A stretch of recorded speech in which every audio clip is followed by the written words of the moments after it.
കായംകുളം നഗരസഭ ഭരണസമിതിയുടെ ജനപക്ഷ വികസന പ്രവർത്തനങ്ങൾക്കെതിരെ UDF നടത്തുന്ന അനാവശ്യ സമരം അവസാനിപ്പിക്കണമെന്ന് CPM കായംകുളം ഏരിയ കമ്മിറ്റി.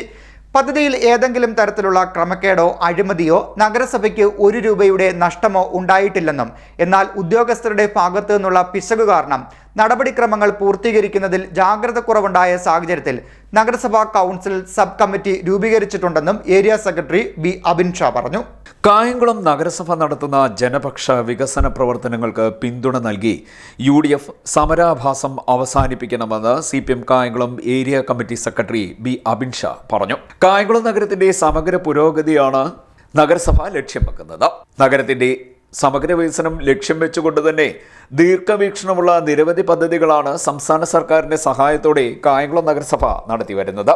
അതിൽ കൂടുതൽ പ്രാധാന്യം നൽകുന്നത് മാലിന്യ സംസ്കരണത്തിനും ശുചിത്വത്തിനും ആണ്. ജൈവ മാലിന്യ സംസ്കരണത്തിനുള്ള അതിബൃഹത്തായ മാലിന്യ സംസ്കരണ പ്ലാന്റ് മുരുക്കുംമൂട്ടിലെ നഗരസഭാ സ്ഥലത്ത് ഉടൻ കമ്മീഷൻ ചെയ്യാനിരിക്കുകയാണ്.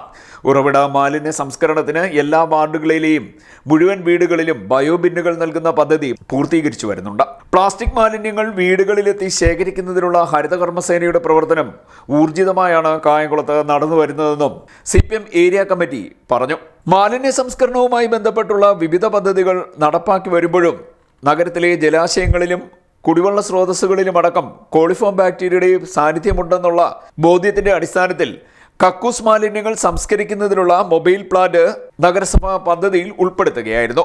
സമ്പൂർണ്ണ ശുചിത്വം ലക്ഷ്യം വെക്കുന്ന നഗരസഭയ്ക്ക് ഈ പദ്ധതി നടപ്പാക്കിയേ തീരൂ. ഇതിന്റെ അടിസ്ഥാനത്തിൽ ഒരു മൊബൈൽ FCTP വാങ്ങുന്നതിന് പദ്ധതിയിടുകയും പദ്ധതി കൗൺസിൽ അംഗീകരിക്കുകയും ചെയ്തതാണ്. ഇതിന്റെ അടിസ്ഥാനത്തിൽ മറ്റ് തദ്ദേശ സ്വയംഭരണ സ്ഥാപനങ്ങൾ വാങ്ങിയ വിലയേക്കാൾ കുറച്ചാണ് ഭൗമ എന്ന കമ്പനിയിൽ നിന്നും മൊബൈൽ സംസ്കരണ വാഹനം വാങ്ങാൻ തീരുമാനിച്ചത്. എന്നാൽ ഇതുമായി ബന്ധപ്പെട്ടുകൊണ്ട് വാഹനത്തിന്റെ മെയിൻ്റനൻസ് ആൻഡ് ഓപ്പറേഷൻ എന്ന വിഷയവും കൂടി കൗൺസിൽ അജണ്ടയിൽ വരികയും അത് പ്രത്യേക വിഷയമായി പരിഗണിക്കേണ്ട കാര്യമായതിനാൽ കൗൺസിൽ യോഗം ഈ അജണ്ട മാറ്റിവെക്കുകയും ഉണ്ടായി. തുടർന്ന് സുതാര്യമായി ഈ വിഷയം പരിഗണിക്കുന്നതിനു വേണ്ടി CPM-ഉം LDF നേതൃത്വവും വിഷയം ചർച്ച ചെയ്തു. ഇതിനുശേഷം നഗരസഭയിൽ സർവകക്ഷി യോഗം കൂടി സുതാര്യവും സത്യസന്ധവുമായി പദ്ധതി നടപ്പാക്കാൻ തീരുമാനിച്ചതായിരുന്നുവെന്നും ഏരിയ കമ്മിറ്റിയുടെ പ്രസ്താവനയിൽ പറയുന്നു. പദ്ധതിയുമായി ബന്ധപ്പെട്ട് ഏതെങ്കിലും തരത്തിലുള്ള ക്രമക്കേടോ അഴിമതിയോ ഉണ്ടായിട്ടില്ല എന്നും area committee secretary B Abin Shah പറഞ്ഞു. നഗരസഭയ്ക്ക് ₹1 പോലും നഷ്ടമുണ്ടായിട്ടില്ല. എന്നാൽ മാർച്ച് 31 മുമ്പ് പദ്ധതി പണം ചെലവഴിക്കേണ്ടതിനാൽ ധൃതി പിടിച്ച് കാര്യങ്ങൾ നടപ്പാക്കിയപ്പോൾ ഉദ്യോഗസ്ഥരുടെ ഭാഗത്തു നിന്നും ചില പിശകുകൾ ഉണ്ടായി. ഈ പിശകുകൾ കാരണം നടപടിക്രമങ്ങൾ പൂർത്തീകരിക്കുന്നതിന് ജാഗ്രത കുറവുണ്ടായി. തുടർന്ന് നടപടിക്രമങ്ങൾ പൂർത്തീകരിക്കുന്നതിന് നഗരസഭാ കൗൺസിൽ ചുമതലപ്പെടുത്തുന്ന സബ് കമ്മിറ്റി രൂപീകരിച്ച് സുതാര്യമായി മുന്നോട്ട് പോകാനിരിക്കെയാണ് UDF അനാവശ്യ സമരവുമായി രംഗത്തെത്തിയത്.